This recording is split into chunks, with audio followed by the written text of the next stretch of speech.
మన ప్రభువును రక్షకుడైన యేసుక్రీస్తు నామములో అందరికీ వందనాలు.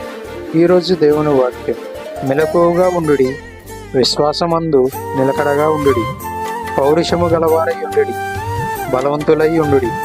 1 కొరింథీయులకు రాసిన పత్రిక 16వ అధ్యాయం 13వ వచనం.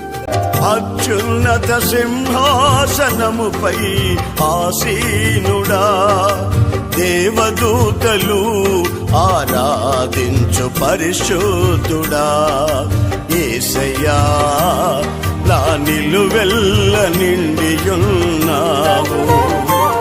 నా మనసారని సన్నిధిలో సాగిలపడి నమస్కారము చేసేదా, సాగిలపడి నమస్కారము చేసేదా.